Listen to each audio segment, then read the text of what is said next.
જોધા માણેક અને મૂળુ માણેક બારવટી, આમ તો એ ખાલી બારવટિયા નહીં, સ્વતંત્રતા સેનાની કહેવાય એમને. આપણા દેશ માટે, રાષ્ટ્ર માટે અને દ્વારકાધીશ માટે અંગ્રેજોની સામે લડ્યા બારવટિયાઓ.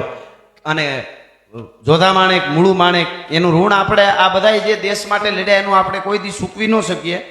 પણ બારવટિયા એટલે 12 પ્રકારના વટ, એને બારવટિયા કહેવાય. 12 પ્રકારના વટ હોય. કોઈ ગરીબને કોઈ દી લૂંટે નહીં, ગરીબ ઉપર ઘા કરે નહીં, હગા ભાઈને, બાપને, દીકરાને મારી નાખ્યો હોય દુશ્મને, એ હામો આવીને ઉભો રહીને મારવા જાય બારવટીઓને, ઓલો 2 હાથ જોડી દે એટલે પૂરું, અવળો ફરી જાય કે જા હવે તારા ઉપર ઘા ન કરાય, મને મોઢું ન દેખાડતો. એવા 12 પ્રકારના વટ એને બારવટિયા કહેવાય. એવા મૂળુ માણેક અને જોધા માણેક નામના બારવટિયા. પણ બારવટે હોવા છતાં પણ એનામાં ધર્મ પ્રત્યેની બાપુ ભાવના કેટલી, એટલે મને આ વાત યાદ આવી. મૂળુ માણેક અને જોધા માણેક, એ મૂળુ માણેકના ઘોડાના ડાબલા વાગ્યા, કોડીનાર ભાંગવા માટે આવ્યા બારવટિયાઓ બધા.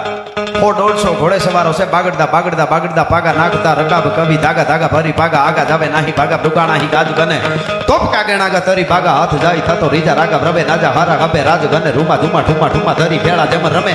એ કોડીનાર ગામમાં આવે છે, ગામને ભાંગવા માટે, અને ચોકમાં મૂળુ માણેક હાથમાં જામગરીને ઊભા છે, અને માણસો એના છે એ લૂંટે છે ગામને.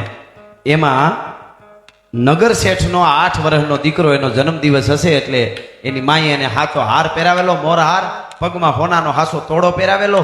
એ રમતો રમતો બજારમાં નીકળી ગયો બાળક. બારવટિયાના મૂળુ માણેકના માણસોએ પકડી લીધો, બારવટિયાએ પકડી લીધો. કોને? આ બાળકને. અને પકડીને કીધું ઘરેણા કાઢી દે, ઘરેણા કાઢી દે, ઘરેણા કાઢી દે, મીડિયા કરવા. એમાં એની માં ગોતતી ગોતતી આવી. માં આવીને આમ જોવે ને જા બજારમાં આવીને, ત્યાં તો એને માને બચારીને મોત દેખાઈ ગયું. અરે મારા દીકરાને મારી નાખશે, બારવટીએ પકડી લીધો, મારા દીકરાને મારી નાખશે. દીકરાનું નામ માધવ હતું. માની રાડ ફાટી ગઈ. એ ભાઈ, એ માધવ બેટા, એને હાર આપી દે, તને મારી નાખશે, એ બારવટિયા છે. માધવ, હું તને બીજો લઈ દે, એને બધા ઘરેણા આપી દે, એ બારવટિયા મારી નાખે. પણ મિત્રો, માધવ એ અવાજ મૂળુ માણેકના કાને પડ્યો. ચોકમાં ઊભો હતો અને દોટ મૂક્યો. એ ભાઈ, ઇનકે છડી દે, ઇનકે છડી દે, ઇનજો નાલો માધો આય, માધો અચ્છા જો પે. ભાઈ, એને છોડી દે, એનું નામ માધવ છે, અને માધવ આપણા બાપ દ્વારકા વાળાનું નામ છે, એને લૂંટાય નહીં, એને છોડી દે, એનું નામ માધવ છે. નામ ઉપર એટલી હશે. બારવટે હોવા છતાં એટલું ધ્યાન રાખતા હતા. એ બારવટિયા હતા. અને એટલા માટે તેથી છોકરાઓ શું જોઈએ છે, વેકેશનમાં ફાટીને ધુવાડે ગયા છો. આહા, તમે મારા દેવના દીધેલ છો, આવ્યા છો તો અમર થઈને રહ્યો. હમણાં અમારા એક કલાકાર વાત કરતા હતા, દીકરી છે એ તુલસીનો ક્યારો કહેવાય, દીકરી હેતનો દરિયો કહેવાય, વાલનો દરિયો કહેવાય. તો છોકરો બોલ્યો, તો કલાકારો કે કઈ ના, દીકરી વાલનો દરિયો, દીકરી વાલનો દરિયો. તો દીકરો હું હોનાનો હરિયો છે, લોઢાનો હરિયો છે, લોઢાનો. એટલે છોકરા, એટલે અત્યારે છોકરાને બોલાવવા જેવું નહીં બહુ. એક બેને ઊભો કર્યો છોકરાને નિહાળમાં, ઊભો કર્યો માલધારીનો છોકરો, એમાં અમારો આમ રેડિયા ને એરિયલ જેવી ચોટલી, એ ઊભો થયો.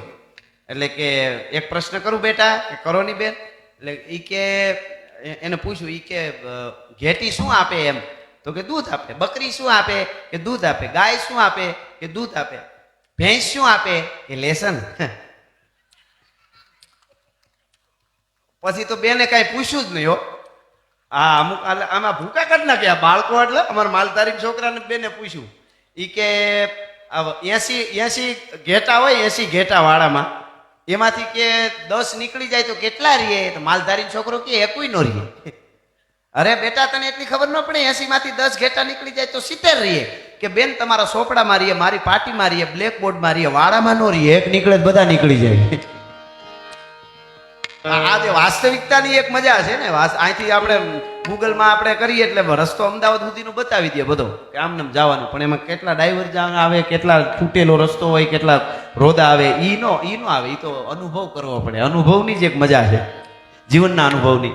એટલે મારે એક પ્રસંગ નાનકડો, મને ખાસ ચારણનું આંગણું છે, અને આમ તો બધાય પોતાના મળ્યા.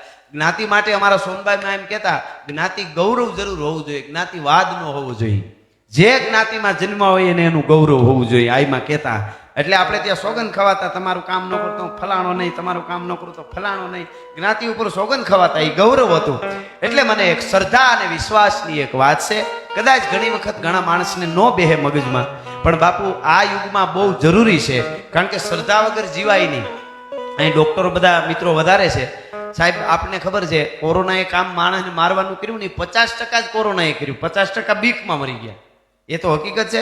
અમારી 1400 કિલોમીટરની ગીરનું જે બોર્ડર છે, આખું ગીર છે ફરતી, એમ કે છે આખું અહીંથી જેટલું જંગલ આવ્યું આમને, પણ એમાં જે અંદર વંડી આવે ને, વંડી આખું બહાર તો જંગલ જબરા છે, પણ વંડી આખી જે ફોરેસ્ટની રહી, એ ફોરેસ્ટની વંડીની અંદરનો જે નેહડા બધા છે ને, એમાં આખી ગીરમાં એક પણ માણસ કોરોનાથી નથી મર્યું. શું કામ ખબર? 50% કોરોના તો એનું કામ કરતો જ તો 50%, પણ 50% કોરોના એનું કામ કર્યું, પણ 50% જે બીક હોય ને એમાં એ શું કહેતા ખબર? અમારી ફોનબાઈ, અમારી આવડ, અમારી મોગલ, આપણને થોડું કાંઈ થાય.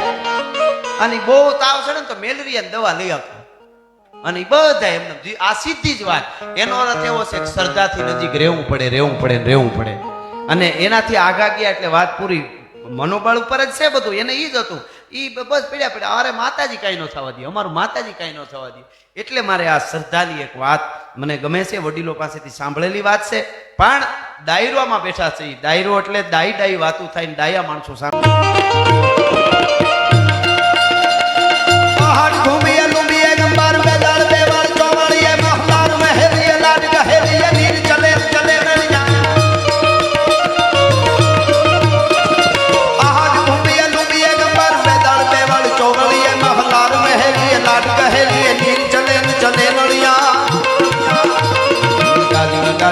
ધરી પર કંપનિયા સર્વ ભરિયા ગત પાલન તું ધણ કુંવર લાલણ સોઈ ધણી રણ સંભરિયા મન સોઈ ધણી રણ સંભરિયા મોરબની ધન કાટ કરે મન મોરબની ધન કાટ મન મોરબની ધન કાટ કરે મન મોરબની ધન કાટ કરે મન મોરબની ધન કાટ કરે મન મોરબની ધન કાટ કરે મન. આ 10 મિનિટનો એક પ્રસંગ મારે કેવો છે, જરૂર સાંભળજો. શ્રદ્ધા અને વિશ્વાસની વાત છે, બહુ સરસ વાત છે. પણ વિશ્વાસ અને શ્રદ્ધા વગર જીવાય નહીં. લાગી જાય તો થોડાકમાં લાગી જાય, કોઈ પણ વસ્તુમાં. એક ગામમાં રામધૂન કરવા માટે આખું ગામ સોરે ગયું, કે વરસાદ નથી થતો ને તો ધૂન કરી તો થાય એમ. આહાડ મહિનો અડધો કોરો વી ગયેલો, જેઠ કોરો જાય એનો ખંડમાં ખટકો નહીં, આહાડનો એક દી પણ વહેમો લાગે વેરડા. આ દુઓ તમે બધાએ સાંભળ્યો હોય છે. ખાલી વરસાદ માટે નથી, માણસ માટે ઈ સોમાહાના છે. કવિ એમ કે છે કે જેની ગણતરી ન હોય એને અમારે વાંધો નથી, જેઠ કોરો જાય એનો ખંડમાં ખટકો નહીં, પણ આહાડનો એક દી જે સમજી શકતા હોય ઈ અમને ન સમજે ને એનો વાંધો છે. ભલા માણસ એનો જે સમજદાર હોય નો સમજી શકે. આહાડનો એક દી વહીમો લાગે વેરડા, જે આહાડ હોય તો વહીમો લાગે વેરડા. એટલે આહાડ મહિનાના 15 દી વી ગયેલા અને વરસાદ નહોતો થતો, તો આખા ગામે નક્કી કર્યું ધૂન કરવી છે.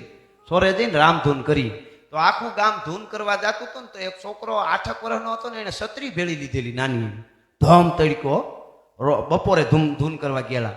છત્રી બધા જોઈ કે આ છત્રી ભેળી ક્યાં? તો આપણે શું લેવા જાય? તો કે ધૂન કરવા જાય. કે આ શેના માટે? વરસાદ માટે. તો ભગવાન પાસે જાય છે તો મેં આવવાનો જ છે ને. એ છોકરાને એકને જ વિશ્વાસ હતો કે આવવાનો, ઓલા બધા અખતરો કરવા જતા હતા.